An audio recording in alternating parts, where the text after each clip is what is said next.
High school graduation rate by state. There are apparently way less people graduating than I thought. Percentage of public school students who graduate within 4 years of starting 9th grade. I thought we had the no child left behind policy. So in my current state of California, only 87% of high school, I mean, I know that's a big number, but I didn't realize 13% of people are not graduating on time. It doesn't feel that way. Like, it felt like over 95% of my high school class graduated on time. At least maybe 97, 98. Texas is actually doing a lot better than California. Well, maybe 3% better. But look at Arizona, 70. You're telling me almost 1 out of 4 students are not gonna do this.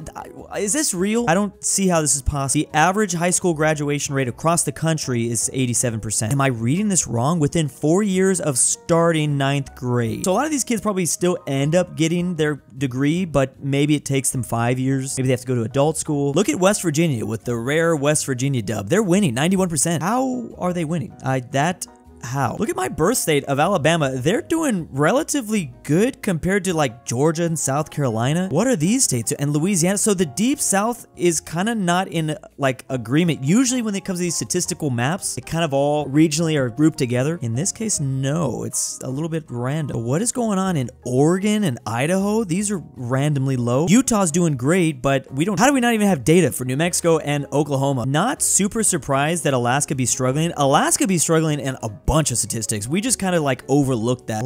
They have it rough up there. This is like the education corridor of the US, like the Northeast, New England, and I just thought their rates would be a lot higher. Rhode Island, 83%. It's where all like the most prestigious universities are at. A lot of people are saying high schools have a serious incentive to just push kids out of the door with a diploma by any means possible. So I guess having a higher percentage here isn't necessarily a good thing. I feel like we should consider this. Countries that only have one time zone. The biggest one, and usually the most surprising, is China. China, who's very similarly sized as America in terms of land area. Before 1949, they technically had 5 different time zones before they threw it all out. However, a big factor to keep in mind is China's population density. The vast majority of Chinese people were pretty much in 1 to 2 different time zones, so it was less important for them. Like, no one actually lives out here in the yellow. Compare that to the US, and obviously a lot of people still live out here in the east, and we have California, which is the most populated state. Now, there's a lot of countries red on this map just because they aren't that large, or I should say they're not latitudinally long. They might be long like Chile, but obviously you can see all these people can exist on the same timeline. It won't affect anything. The problem are the horizontally long countries like Russia. Don't they have like 12 different time zones? Close, they have 11, but they are the world's largest country by land area, and this is what they got right now. Can you imagine back when they were the Soviet Union? Now keep in mind, a lot of these European countries are in red, but the EU still uses time zones. They're significantly less than there used to be, but there are differences. I learned this the hard way whenever I go traveling through Europe. You might be confused why Denmark is one of the only places in Europe that doesn't have just one time zone, and that is because the giant island of Greenland, remember, they control that. Remember, this is Kaliningrad, this is Russian territory. Crazy that no country in North America exists in just one time zone. Even some of these small ones, like in Central America or the Caribbean, how is that possible? Meanwhile, all of Spanish-speaking South America has just one time zone, except for Brazil, but Brazil is the biggest here. Damn, Congo's the only outlier here in Africa. Funny enough, I used Chile as an example in the very beginning, but they actually have 3 time zones. That map is not correct. Oh, it seems like a lot of overseas territory was not considered when the map was made, like the UK.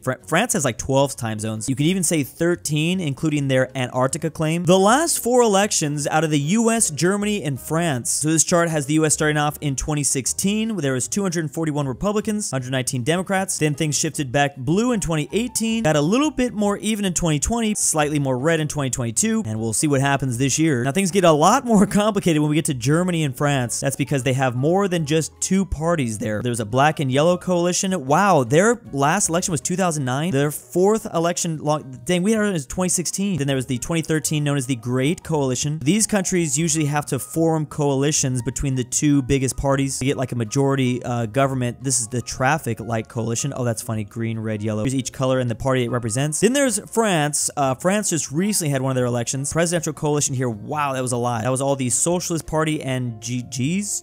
Then in 2017, the Renaissance Party took over. Renaissance/LREM. 2022, they lose a little bit of that. There's a left-wing coalition that forms, and the presidential coalition has gotten a little bit smaller. Then finally, 2024, a recent election, there's the left-wing coalition and the presidential coalition, and here are the rightmost parties. Geez, why does France have so many more parties going on? Well, they didn't before in 2012. It's got a lot more happening here now. I don't know if we're supposed to draw like some sort of correlation, or maybe we're just supposed to look at the differences between different elections in different countries. The Europeans definitely have a more interesting system. It's not just like blue, red, blue, red, blue, red. I have been learning about the downsides of the multi-party systems, though. I think a lot of Americans like to glorify it, but then I've been hearing the European perspective, and I never thought about that stuff before. There are cons. How many parties should one parliament have? US, no. Germany, some. France, yes. I think a lot of Americans don't know this. Mexico's population is no longer a pyramid, and remember, you really want that. Demographically speaking, you really want your country to have more young people than old. You need there to be younger generations taking care of the older ones, because Italy's gonna find out the hard way that you don't want 50% of your population to be over the age of 7. Every year, they have less and less young people. So like many countries, Mexico had a pretty nice looking population pyramid in the 1950s. And then as we progress each decade, it's gonna look a little bit more fat. I mean, you could really see it in the 80s. So by the 80s, they're already having less and less young people. As we enter into the next century, 2000s, things, I mean, this doesn't even look recognizable. Now we're heading off into the future, 2030, 2035. It's just looking like a straight line, basically. Everything shifts in the mid-80s, basically. And now Mexico's got to the point where they're also maybe not looking as bad as Italy, but there are less and less young people being born. Mexico's fertility rate dropped to 1.6 as of 2023. For reference, that's a little bit lower than the US. Mexico's population isn't going to go down in 30 years like it is in Japan, but it's not really going to increase all that much. The only few countries that are going to continue to see huge population growth are in Africa. Meanwhile, the US and Canada kind of rely on just migration to keep it up. Europe's most expensive cities, and 2 out of the top 3 are literally from the same country. We've got Zurich, Switzerland, and Geneva, Switzerland. And this really is no joke. This place is expensive. Like $25 for a burger. Paris is apparently the 3rd most expensive city in Europe. I didn't really feel that myself. I didn't think it was that high. Maybe because there's a lot of options though. Then there's Copenhagen, Vienna, London. Same, I think London has a lot of options, so it doesn't feel too expensive. There's Dublin, then Frankfurt in Germany, Helsinki, Finland, Reykjavik in Iceland, Milan, Italy, Munich, Hamburg, 2 German cities, Oslo, another one, oh no, Edinburgh,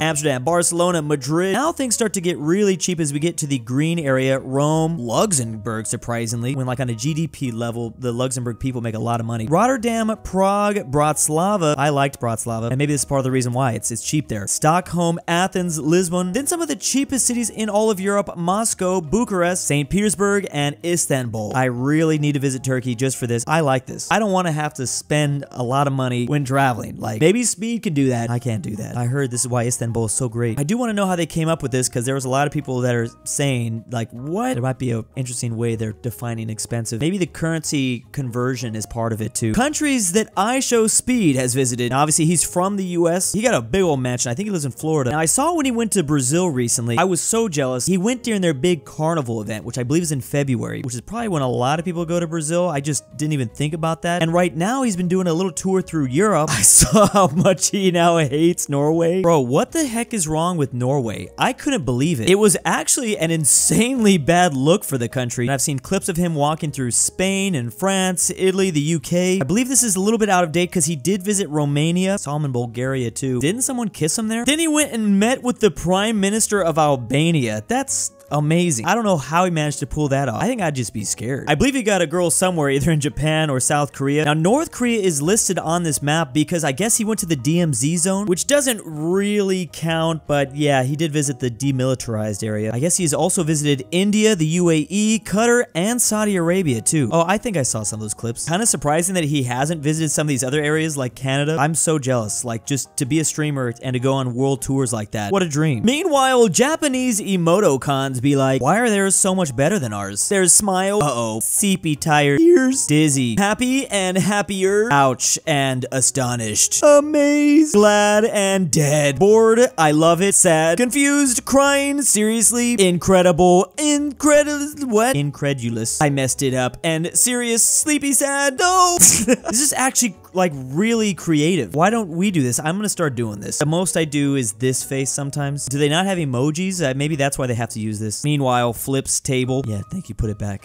Not you! I kind of wish we would just like delete emojis again. I want to use those. I guess this is another word for them apparently. Big ol' thanks to my patrons. Drew's Argentinian grandpa. Lucas, the Canadian Goose from Avoca. Drew har förvisats från Sverige för brottet att vara dans. LuxembourgLover, amateur archaeology. Sarsath, Carmel Saida, DaBeautiful-MEGAN, Fredrik Your dad back I with the can't milk. sleep Look without out, InquisitorXarius. Sebby, if you hear this, Sebby, if you hear this, Tambre.